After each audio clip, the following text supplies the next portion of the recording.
Hello friends, कैसे हैं आप सभी। नमस्कार, मैं एसपी आप सभी का स्वागत करता हूं अपने अधिगम मंच चैनल पर। फ्रेंड्स, आज जो हम करने वाले हैं, ये जो क्लास रहेगी, ये रहेगी भारतीय संविधान। भारतीय संविधान में आज हम 2 पॉइंटों पर डिस्कस करेंगे। पहला रहेगा भारत में प्रथम, ठीक है, एंड सेकंड प्रमुख पदाधिकारियों के लिए अनिवार्य आयु। आइए शुरू करते हैं ये क्लास। वैसे तो ये बहुत ही बेसिक चीजें हैं, लेकिन इनसे भी एग्जाम में क्वेश्चन पूछे जाते हैं। तो आइए शुरू करते हैं। तो सबसे पहले यानी कि स्वतंत्र भारत के यानी कि प्रथम राष्ट्रपति की यदि हम बात करें तो डॉक्टर राजेंद्र प्रसाद, ठीक है। उपराष्ट्रपति की बात करें, स्वतंत्र भारत के प्रथम उपराष्ट्रपति कौन थे, तो डॉक्टर सर्वपल्ली राधाकृष्णन, ठीक है। डॉक्टर सर्वपल्ली राधाकृष्णन को स्वतंत्र भारत का प्रथम उपराष्ट्रपति चुना गया था, जिनका जो डेट ऑफ बर्थ होता है 5 सितंबर, उसी दिन हम टीचर्स डे यानी कि शिक्षक दिवस मनाते हैं। सेकेंड यानी कि प्रथम प्रधानमंत्री तो जवाहरलाल नेहरू यानी कि पंडित जवाहरलाल नेहरू, जिन्हें हम चाचा नेहरू के नाम से जानते हैं, यानी कि ये बच्चों के बहुत प्यार करते थे, बच्चों के बहुत प्रिय थे, इनको इसलिए चाचा नेहरू कहते हैं। प्रथम उपराष्ट्रपति की बात करें तो सरदार वल्लभ भाई पटेल, ठीक है। सरदार वल्लभ भाई पटेल स्वतंत्र भारत के प्रथम उप प्रधानमंत्री थे, ठीक है। यानी कि सरदार वल्लभ भाई पटेल के जो स्टैचू ऑफ यूनिटी है गुजरात में जो स्थापित की गई है, यानी कि ये इन्हीं पर बनी है, यानी कि इन्हीं की मूर्ति है सरदार वल्लभ भाई पटेल की। तो उप प्रधानमंत्री सरदार वल्लभ भाई पटेल। सेकंड यानी कि प्रथम लोकसभा, यानी कि लोकसभा में विपक्ष के नेता, प्रथम विपक्ष के नेता जो लोकसभा में थे वो कौन थे, तो फ्रेंड्स यानी कि वाई बी चौहान। यानी कि दोबारा से नोट कर लीजिए, लोकसभा में प्रथम विपक्ष के नेता कौन थे, तो वाई बी चौहान, ठीक है, क्लियर। नेक्स्ट बात करते हैं मुख्य न्यायाधीश।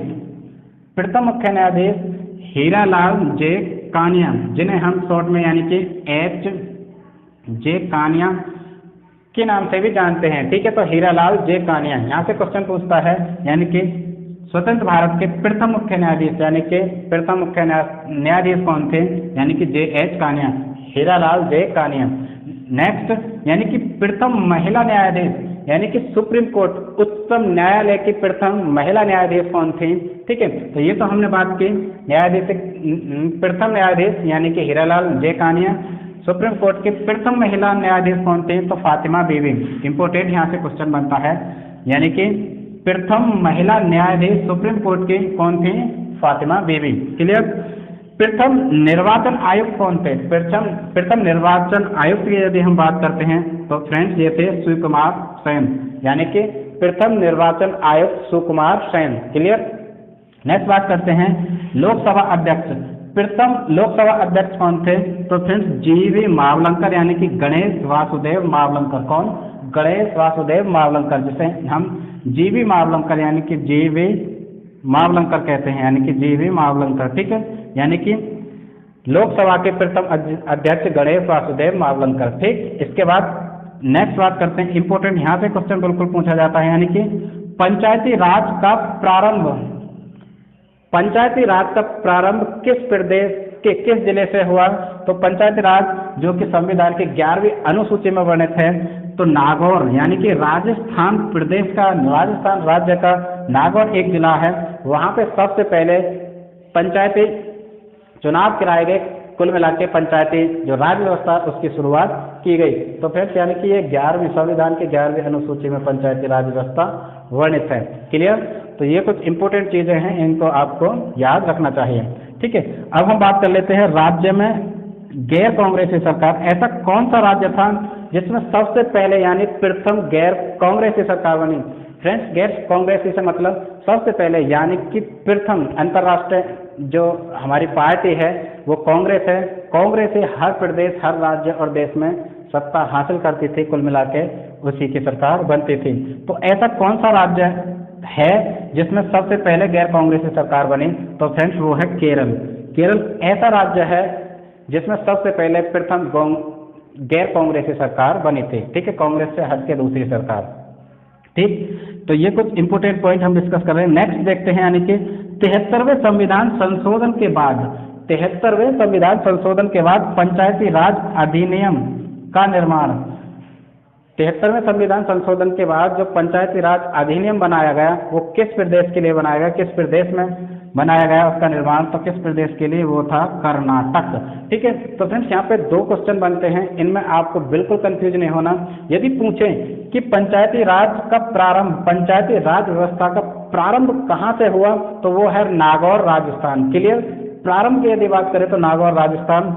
लेकिन नेक्स्ट बात करता है 73वें संविधान संशोधन के बाद पंचायती राज अधिनियम का निर्माण। पंचायती राज अधिनियम का निर्माण प्रथम कहाँ किया गया, तो वो था कर्नाटक। क्लियर?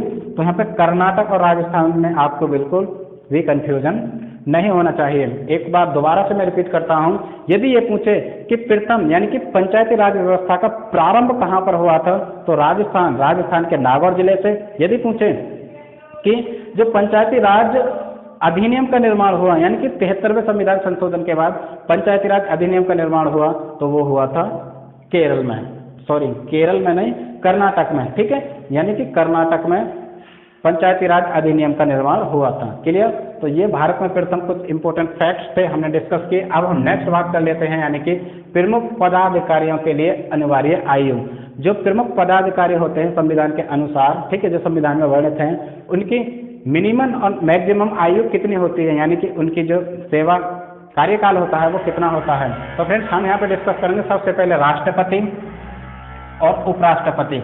राष्ट्रपति और उपराष्ट्रपति की जो आयु होती है, यानी कि मिनिमम कब, किस एज के बाद, किस आयु, किस उम्र के बाद कोई भी व्यक्ति राष्ट्रपति और उपराष्ट्रपति चुना जा सकता है, तो वो उसके लिए मिनिमम जो एज होनी चाहिए वो होनी चाहिए 35 वर्ष।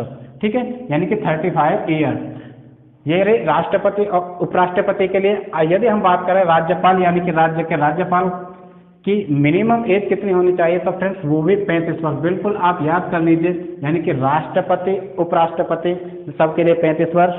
ठीक है, एंड राज्यपाल के लिए भी 35 वर्ष। 2 चीज हो गई। इसके बाद यदि हम बात करें तो सुप्रीम कोर्ट के न्यायाधीश, यानी कि उच्चतम न्यायालय के न्यायाधीश की जो सेवानिवृत्ति की एज है वो कितनी है, यानी कि उच्चतम न्यायालय का जो न्यायाधीश बनता है उसके कार्यकाल, यानी कि कितने वर्ष के बाद वो सेवानिवृत्त होता है।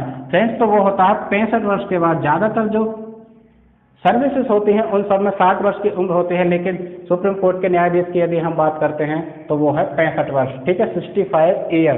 दोबारा से, यानी कि सुप्रीम कोर्ट के न्यायाधीश की सेवानिवृत्त होने की जो एज है वो है 65, यानी कि 65 वर्ष। ठीक, नेक्स्ट, यानी कि हाई कोर्ट का न्यायाधीश की यदि हम बात करें इसी के साथ साथ, तो हाई कोर्ट के न्यायाधीश की सेवानिवृत्ति की जो एज है वो है फ्रेंड्स 62 वर्ष। ठीक है, यानी कि सुप्रीम कोर्ट के 65 वर्ष एंड हाई कोर्ट यानी कि उच्च न्यायालय की 62 वर्ष। क्लियर?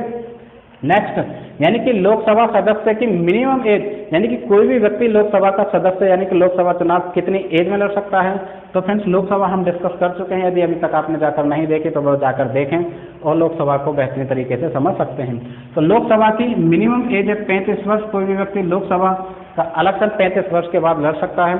यदि हम राज्यसभा सदस्य की बात करें, राज्यसभा सदस्य की मिनिमम आयु है वो है 30 वर्ष। बिल्कुल नोट कर लीजिए, इन दोनों में आपको कंफ्यूजन नहीं होना। लोकसभा के लिए 25 वर्ष और राज्यसभा के लिए 30 वर्ष। क्लियर? मतदाता की आयु, यानी कि एक वयस्क मतदाता, यानी कि एक वोटर कब योग्य माना जाएगा कि अब वोट कर सकता है, तो सभी को पता है वो होती है फ्रेंड्स 18 वर्ष। यानी कि 18 वर्ष के बाद एक बच्चा, एक यानी कि लड़का या लड़की कोई भी एक वयस्क 18 वर्ष के बाद वोट डाल सकता है, यानी कि वोटिंग का अधिकार उसे 18 वर्ष के बाद प्राप्त हो जाता है। ठीक, तो ये कुछ चीज़ें हमने इंपॉर्टेंट थी वो डिस्कस की। अब नेक्स्ट कर लेते हैं, यानी कि संघ लोक सेवा आयोग।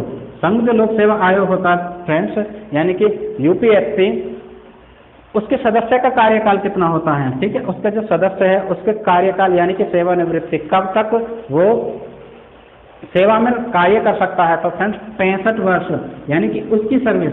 संघ लोक सेवा आयोग का जो सदस्य होता है, ठीक है, उसकी कार्य अवधि यानी कि वो कितने समय तक पोस्ट पर रह सकता है, तो फ्रेंड्स वो होता है 65 वर्ष, यानी कि 65 वर्ष तक पोस्ट पर रह सकता है, जैसे जितना कि सुप्रीम कोर्ट का न्यायाधीश रह सकता है। ठीक है, वैसे उसके